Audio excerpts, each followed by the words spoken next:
আমরা আলটিমেটাম দিয়েছিলাম 24 ঘন্টার মধ্যে আসামিদের গ্রেফতার করার জন্য। 24 ঘন্টা আগেই তারা গ্রেফতার করতে সক্ষম হয়েছে 7 জনকে। তবে হ্যাঁ, আমরা এই গ্রেফতারে মৃদু সন্তুষ্ট বলতে পারেন। মৃদু সন্তুষ্ট কেন?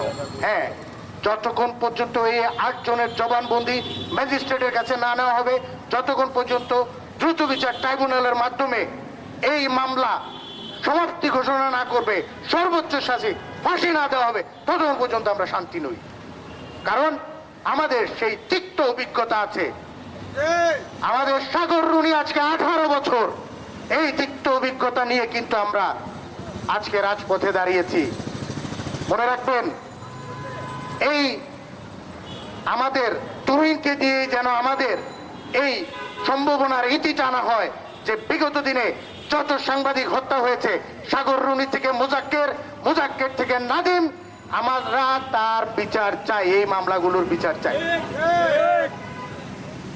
কারণ আমরা যখন 5 তারিখের আগ থেকে আমরা বলতেছি স্বাধীন সাংবাদিকতা, স্বাধীন সাংবাদিকতা, স্বাধীন সাংবাদিকতা, 1 বছর পেরিয়ে গেল এই গভর্নমেন্ট, হ্যাঁ, আমরা পেয়েছি আমাদের ভাইয়ের লাশ। স্বাধীন সাংবাদিকতা পাই নাই।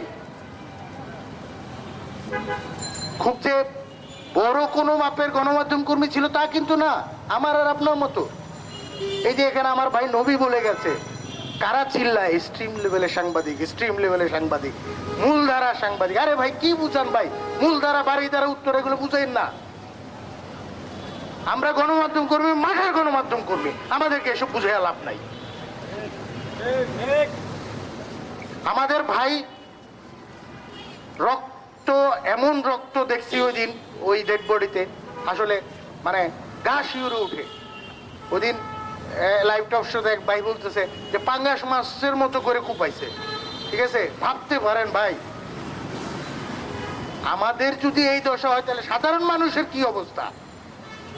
তাহলে আমাদের নিরাপত্তা নিশ্চিতে এখন আমরা দোষী ভাবতে পারি কাদেরকে? বাংলাদেশ প্রেস কাউন্সিলকে, বাংলাদেশ প্রেস ইনস্টিটিউটকে।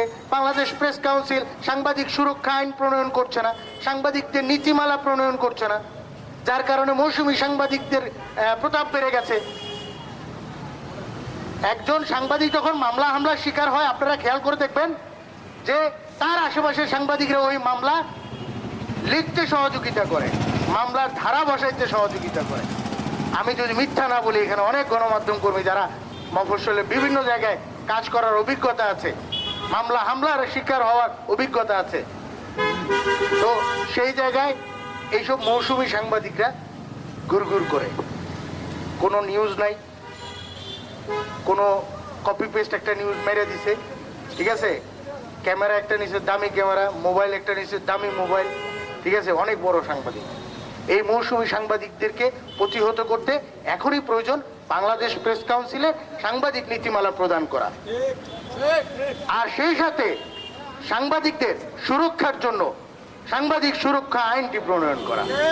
কারণ আজকে তুহিনকে দিয়েই আমার মনে হয় সাংবাদিক বাংলাদেশ প্রেস কাউন্সিলের জন্য ফরজ হয়ে গেছে যে সাংবাদিক সুরক্ষা আইনটি প্রণয়ন করা। আর সারা বাংলাদেশে যত সংগঠন আছে সবাইকে ঐক্যবদ্ধ হয়ে একটি আবেদন, সাংবাদিক সুরক্ষা আইন প্রণয়ন করুন। সাংবাদিক সুরক্ষা আইন প্রণয়নের জন্য একটি দাবি, এক দফা দাবি, সাংবাদিক সুরক্ষা আইন প্রণয়ন করুন। এই মর্মে কাজ করা উচিত। বাংলাদেশ মফস্বল সাংবাদিক ইউনিয়ন আজ 64 জেলায় মানববন্ধনের আয়োজন করেছে, যার মধ্যে আজকে আমরা চট্টগ্রামে দাঁড়াতে সক্ষম হয়েছি। আমাদের পার্শ্ববর্তী কক্সবাজার, টেকনাফ সব জায়গায় আমার জানা মতে এই কর্মসূচি পালন হয়েছে। আমরা ইনশাল্লাহ সাংবাদিকদের সুরক্ষা আইন নিয়ে কাজ করব। আমরা সাংবাদিক সুরক্ষা আইন নিয়ে আপনাদের দ্বারে দ্বারে যাব। সাংবাদিক সুরক্ষা আইনটি আমাদের জন্য জরুরি, কারণ না হলে এই তুহিনের মতো অবস্থা হয়ে যাবে বাংলাদেশে। ওই যে আমার ভাই রায়হান বলল, বাংলাদেশের সাংবাদিক মারলে কিচ্ছু হয় না, কিছুই হয় না, ঠিক আছে।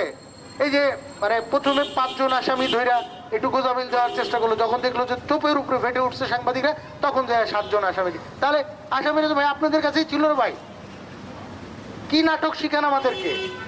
আপনারাও ইনভেস্টিগেশন করেন, আমরাও করি ভাই। তো সেই জায়গায় সাংবাদিক সুরক্ষা আইনের জন্য আমরা সকলে দ্বারা দ্বারা যাব, আপনারাও যাবেন। আমরা চাই সাংবাদিক সুরক্ষা আইনটি প্রণয়ন হলে আমাদের অ্যাটলিস্ট এই তুহিনের মতো মরতে হবে না ভাই। সাগর রুনির মতো 12, 14, 15, 16, 17 বছর আমাদেরকে আমাদের বাবা মারা মামলার জন্য কোর্ট কাছারিতে ঘুরতে হবে না ভাই। আপনারা কি পারবেন মেঘের দিকে চোখ তুলে তাকাতে? মেঘের বাবার পরে কিন্তু আমরা সবাই সাংবাদিক। আমরা কি পারবো?